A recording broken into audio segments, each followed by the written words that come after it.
এই পর্বটা করার আগে, এই বিষয়ে কথা বলার আগে সবাইকে 100 বার অন্তত ভাবতে হয়েছে, আমাকে তো 1100 বার ভাবতে হয়েছে। তার কারণ পশ্চিমবঙ্গের বুকে দাঁড়িয়ে আমরা জানি যে এখন যে কোনো বিষয় পরিত্রাণের জন্য আমাদেরকে ছুটতে হয় কলকাতা হাইকোর্টে।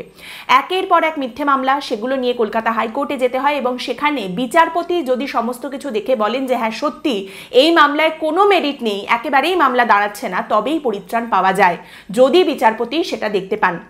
এখন বিষয়টা হচ্ছে এটা শুধুমাত্র আমার ক্ষেত্রে হয়েছে ব্যাপারটা এমন নয়। শেষ কয়েক বছরে আমরা দেখেছি যে পশ্চিমবঙ্গের যে কোনো পারমিশন, সলিউশন, কনফিউশন সব কিছুর জন্য ছুটতে হয়েছে আদালতে, বিচারপতিদের সামনে গিয়ে দাঁড়াতে হয়েছে এবং সেখানে গিয়ে সবটা পরিষ্কার করতে হয়েছে, ক্লিয়ার করতে হয়েছে। তার কারণ আমাদের রাজ্যে মোটামুটি বাকি স্তম্ভগুলোতে সবেতেই ঘুণ ধরে গেছে। তো এইরকম একটা জায়গায় দাঁড়িয়ে যেখানে আদালত বা এই বিচার ব্যবস্থা মানুষের কাছে শেষ ভরসার একটা জায়গা, সেখানে দাঁড়িয়ে যদি খবর আসে যে একটি হাইকোর্টের একজন বিচারপতির বাড়ি থেকে কোটি কোটি টাকা উদ্ধার হয়েছে, ক্যাশ, নোট, টাকার স্তূপ পাওয়া গেছে, তাহলে অনেকগুলো প্রশ্ন সাধারণ মানুষের সামনে অবশ্যই উঠে আসে। আর প্রশ্নগুলো হলো, এই টাকা কি করে বিচারপতির বাড়িতে গিয়ে পৌঁছালো? এই টাকা কি তিনি নিয়েছেন? কেন তিনি নিয়েছেন? যদি তিনি নিয়ে থাকেন তাহলে কেন নিয়েছেন? এবং এই সমস্ত কিছু সামনে আসার পরে এই বিচারপতি এর আগে যত নির্দেশ দিয়েছেন, যত রায় দিয়েছেন, সমস্ত কিছু কি নস্যাৎ হয়ে যাবে? সমস্ত কিছুকে আবার স্ক্রুটিনির আন্ডারে নিয়ে আসা হবে কি? দেখুন, ঘটনাটা ঘটেছে দিল্লিতে, কিন্তু আলটিমেটলি এই ঘটনাটা সামনে আসার পর আমাদের গোটা দেশ জুড়ে প্রতিটি রাজ্যের প্রতিটি বিচারালয় এবং বিচারপতি, সমস্ত কিছু, আমাদের বিচার ব্যবস্থাটা কিন্তু একটা বড়সড় প্রশ্নের মুখে পড়ে গেছে। ঘটনাটা কি ঘটেছে আপনারা সকলেই নিশ্চয়ই জানেন এতক্ষণে, তাও একবার ছোট্ট করে বলে দিই। 14ই মার্চ খবর পাওয়া যায় যে দিল্লি হাইকোর্টের একজন বিচারপতি জাস্টিস যশবন্ত বর্মা, তার বাড়ি দিল্লির বাড়িতে আগুন লেগেছে খবর পাওয়া যায় এবং তারপরে দমকল, পুলিশ সমস্ত কিছু তার বাড়িতে গিয়ে পৌঁছায়, আগুন নেবানোর ঘটনা ঘটে। এবং সেই সময় যখন এই ঘটনা ঘটেছে সঙ্গে সঙ্গে কিন্তু কোট অ্যান্ড কোট অফিসিয়ালি কোনো কথা সামনে আসেনি, কিচ্ছু বের করা হয়নি। এবং এই বিষয়টা কিন্তু একাধিক সংবাদ মাধ্যম বারবার চিহ্নিত করেছে যে ঘটনাটা ঘটার সঙ্গে সঙ্গে তার পরপরই কিন্তু অফিসিয়ালি কোট অ্যান্ড কোট কোনো কথা বাইরে আসেনি। যেমন নিউ ইন্ডিয়ান এক্সপ্রেসের একটি রিপোর্টে লেখা হচ্ছে, the fire report meticulously compiled by the Delhi fire service casts a starkly different light on the matter. Nowhere in its precise documentation is there a whisper of cash discovery. Instead, the report narrates a simpler, more mundane sequence of events. Yet, in the shadow of swirling allegations, even the most straightforward details invite scrutiny. অর্থাৎ একদম এই ঘটনাটা ঘটার পরে পরেই দিল্লির fire সার্ভিসের তরফ থেকে যে রিপোর্টটা পেশ করা হয়েছিল সেখানে কিন্তু ক্যাশ কথাটার উল্লেখ পর্যন্ত করা হয়নি। এবার বাড়িতে আগুন লেগেছে, সেই আগুন নেভানো হয়েছে, সমস্ত কিছু ঠিক আছে, কিন্তু এরপর আস্তে আস্তে একটা গুঞ্জন চারিদিকে ছড়াতে শুরু করে যে দিল্লি হাইকোর্টের ওই বিচারপতির দিল্লির বাড়িতে শুধুমাত্র আগুন লাগার ফলে বাড়ির আসবাবপত্র, সামগ্রী, পর্দা টর্দা এসবে আগুন লেগেছে তা নয়, তারই সঙ্গে আগুন লেগেছে, আগুনে পুড়েছে ক্যাশ, টাকা, নোট, এবং সেটা স্তূপাকৃতি হয়ে একটা ঘরের মধ্যে ছিল, প্রচুর টাকা, কোটি কোটি টাকা ছিল, সেই টাকায় আগুন লেগেছে এবং সেই টাকাও পুড়েছে। এবার এই খবরটা সামনে আসার সঙ্গে সঙ্গে বা এই খবরটা লিক হওয়ার সঙ্গে সঙ্গে কিন্তু এই খবরটাও সেই আগুনের মতোই দাবানলের মতো চারিদিকে ছড়িয়ে পড়ে। এরপর জানা যায় যে সুপ্রিম কোর্টের প্রধান বিচারপতি, অর্থাৎ আমাদের দেশের প্রধান বিচারপতি সঞ্জীব খান্না, তিনি কিন্তু এই জাস্টিস যশবন্ত বর্মা, দিল্লি হাইকোর্টের সেই বিচারপতি যার বাড়িতে এই ধরনের টাকা পাওয়া গেছে বলে অভিযোগ উঠছে, তাকে তার পেরেন্ট কোর্ট, অর্থাৎ যে কোর্ট থেকে তাকে দিল্লি হাইকোর্টে আনা হয়েছিল সেই কোর্ট মানে এলাহাবাদ হাইকোর্ট, সেখানে পাঠানোর ব্যবস্থা করা হচ্ছে বা বদলি করা হচ্ছে, এই খবর সামনে উঠে আসে। তবে এলাহাবাদ হাইকোর্টের বার অ্যাসোসিয়েশনের তরফ থেকে এই খবর সামনে আসার সঙ্গে সঙ্গে চাঁচা ছোলা ভাষায় পরিষ্কার বলে দেওয়া হয় যে দেখুন, আমাদের কোর্টটা কিন্তু ডাস্টবিন নয়। এই রকম একজন ব্যক্তি যার বিরুদ্ধে এত বড় একটা অভিযোগ উঠেছে, এই রকম একটা অ্যালিগেশন সামনে এসেছে, তাকে কিন্তু আপনি এইভাবে দুম করে আমাদের কোর্টে পাঠিয়ে দিতে পারেন না। এতে কিন্তু মানুষের বিচার ব্যবস্থা নিয়ে যে অলরেডি সন্দেহটা তৈরি হয়েছে মানুষের মধ্যে, সেটা আরও বেশি বাড়বে, মানুষের সামনে আরও বেশি প্রশ্ন উঠে আসবে এবং বিচার ব্যবস্থার ওপর থেকে কিন্তু মানুষের ভরসাটা চলে যাবে। তো এই নিয়ে যখন চারিদিকে প্রচণ্ড চর্চা চলছে, এর মধ্যে জানা যায় যে সুপ্রিম কোর্টের প্রধান বিচারপতি মাননীয় সঞ্জীব খান্না, তিনি 3 জন বিচারপতির একটি কমিটি তৈরি করেছেন। তারা জাস্টিস যশবন্ত বর্মার যা কাজকর্ম, সমস্ত কিছু, এই টাকা কি পাওয়া গেছে পাওয়া যায়নি, সমস্ত কিছু নিয়ে তদন্ত করবে।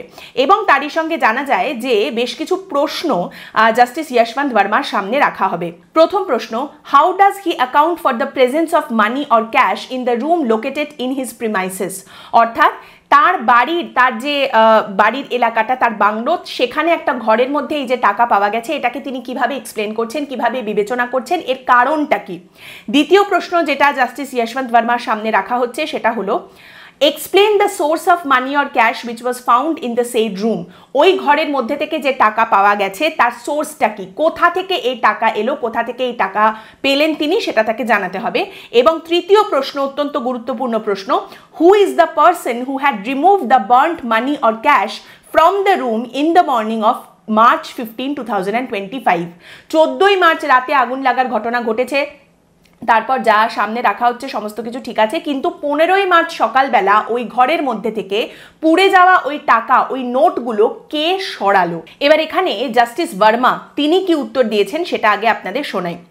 কোট আনকোট তিনি যেটা বলছেন সেটা হচ্ছে, I state unequivocally that no cash was ever placed in that storeroom either by me or any of my family members, and strongly denounce the suggestion that the alleged cash belonged to us. The very idea or suggestion that this cash was kept or stored by us is totally preposterous. The suggestion that one would store cash in an open, freely accessible and commonly used storeroom near the staff quarters or in an outhouse verges on the incredible and incredulous. It is a room which is completely disassociated from my living areas, and a boundary wall demarcates my living area from that outhouse. I only wish that the media had conducted some inquiry before I came to be indicted and defamed in the press. অর্থাৎ তিনি পরিষ্কার বলছেন ওই টাকা আমার নয়, আমার পরিবারের কেউ বা আমি ওই টাকা ওখানে রাখিনি। এবং তিনি এখানে একটা গুরুত্বপূর্ণ প্রশ্ন করছেন, সেটা হচ্ছে যে এই রকম একটা স্টোর রুম, যে জায়গাটায় সবাই যেতে পারে, যে কোনো মুহূর্তে যেতে পারে, শুধুমাত্র আমি নই, যে কেউ যেতে পারে, সেখানে এই রকম টাকা পয়সা রাখা থাকবে, এটা শুনতে তো যথেষ্ট অদ্ভুতই লাগছে। এটা আমরা কেউ রাখিনি, আমাদের টাকা নয়, যেখান থেকে এই টাকা পাওয়া গেছে সেটা আউট হাউস।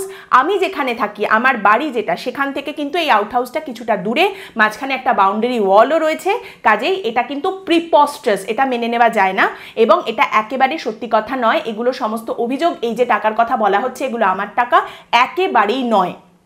তারই সঙ্গে তিনি এই কথাও বলছেন, what baffles me is the complete absence of any sacks of allegedly burnt currency which were ever recovered or seized.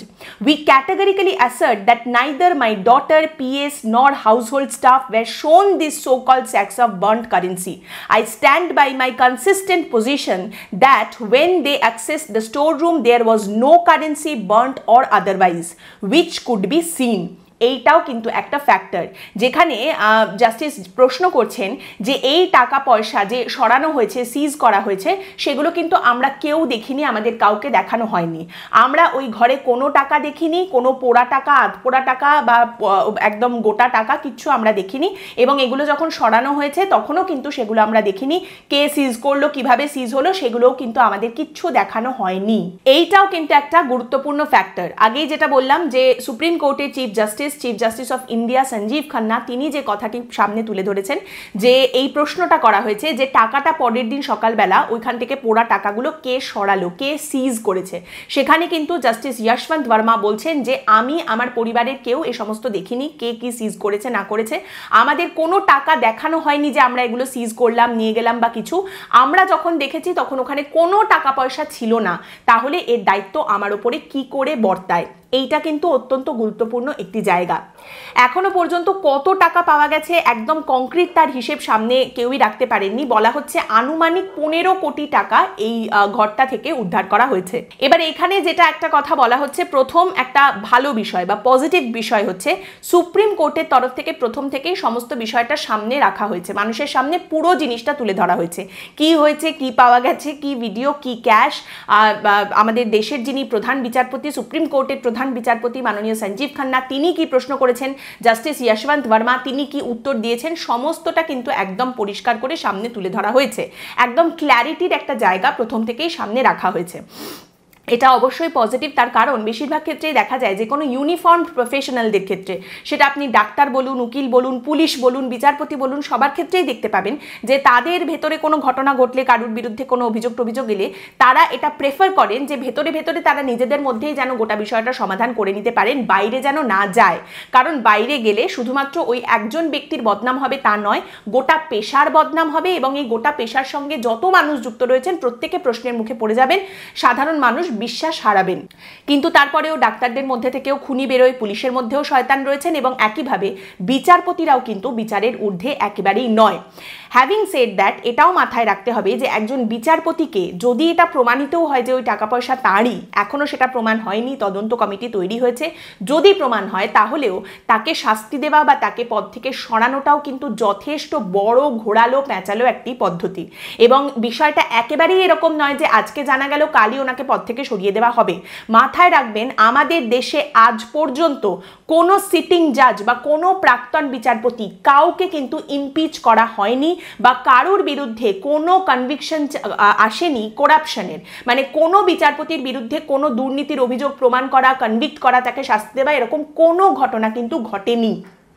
এইটা যদি কয়েনের একটা দিক হয়, তেমনই আবার কয়েনের আরেকটা দিকও রয়েছে, যেখানে ইকোনমিক টাইমসের 2022-এর একটি রিপোর্ট বলছে, 2022-এ বলা হচ্ছে গত 5 বছরে জুডিশিয়ারি, ইন্ডিয়ান জুডিশিয়ারি, ভারতের বিচার ব্যবস্থার বিরুদ্ধে প্রায় 1600 অভিযোগ জমা পড়েছে। 1600। সেখানে আপনি কোনো রকম কোনো পদক্ষেপও কিন্তু দেখতে পাননি, সেখানেও কোনো ব্যবস্থা গ্রহণ করা বা কাউকে শাস্তি দেওয়া, দোষী সাব্যস্ত করা, সেরকম কিছুও উঠে আসেনি। এখন আমরা 2025-এ দাঁড়িয়ে রয়েছি, সম্ভবত এই সংখ্যাটা 1600 যেটা ছিল 2022-এ গত 5 বছরে, সেটা এখন মোটামুটি 1700 নিশ্চয়ই ছাড়িয়ে গেছে। সেখানেও কিন্তু কোনো রকম কোনো পদক্ষেপ বা ব্যবস্থা দেখতে পাওয়া যায়নি। তারই সঙ্গে এখন যখন টাকা পয়সার কথা সামনে আসছে, সেখান থেকে কিন্তু আরও একটি তথ্য সামনে রাখা হচ্ছে যে বর্তমানে আমাদের দেশে যতজন হাইকোর্টের বিচারপতি রয়েছেন, হাইকোর্ট জাজেস যারা রয়েছেন, তার মধ্যে মাত্র 13% হাইকোর্ট জাজ কিন্তু তাদের কাছে কত টাকা পয়সা সম্পত্তি কি আছে সেই সমস্ত হিসাব লোকের সামনে রেখেছেন, জনসমক্ষে রেখেছেন। বাকিরা কিন্তু সেই হিসাব রাখেননি এবং বাকিরা কে কোথা থেকে কি টাকা পাচ্ছেন বা তাদের কাছে কি টাকা আছে সেগুলো জানার কোনো জায়গাও নেই, যদি না কোনো বিচারপতি তার পদ ছেড়ে দিয়ে বা রিটায়ারমেন্টের পরে নির্বাচনে নামেন। নির্বাচনে নামতে গেলে সেক্ষেত্রে তাকে আবার তার সম্পত্তির সমস্ত হিসাব হলফনামায় জমা দিতে হবে। দেখুন, জাস্টিস যশবন্ত বর্মা পরিষ্কার বলেছেন, অনেকগুলো প্রশ্ন তিনি তুলেছেন এবং তিনি বলেছেন এটা গোটাটাই ষড়যন্ত্র। এখনো অনেক কিছু দেখার বাকি আছে, এখনো অনেক কিছু প্রমাণ হওয়ার বাকি আছে, কিন্তু এই মুহূর্তে এই যে ঘটনাটা সামনে উঠে এলো, এর মাধ্যমে যে প্রশ্নগুলো উঠে আসে সেগুলো খুবই গুরুত্বপূর্ণ। দেখুন, এতদিন অনেকেই অভিযোগ করেছেন যে কোথাও একটা সেটিং আছে, নিশ্চয়ই সেটিংয়ের ব্যাপার আছে, সেই কারণে এরকম রায়, সেই কারণে এরকম নির্দেশ সামনে এসেছে, কিন্তু এগুলো সবকটাই ছিল স্পেকুলেশন বা বলা যেতে পারে আনসাবস্ট্যান্সিয়েটেড জিনিসপত্র, যেগুলোর কোনো প্রমাণ ছিল না, মানুষ মনে করছিলেন, তারা ভাবছিলেন। কিন্তু এবার যে জিনিসটা সামনে উঠে এলো সেটা বলা যেতে পারে আনডিনায়েবল। আপনি এটাকে কিছুতেই অস্বীকার করতে পারবেন না, কারণ এখানে একটা ফিজিক্যাল প্রুফের জায়গা রয়েছে, যেখানে বলা হচ্ছে টাকা পাওয়া গেছে, টাকার স্তূপ সেগুলো জ্বলছিল, সেগুলো পাওয়া গেছে।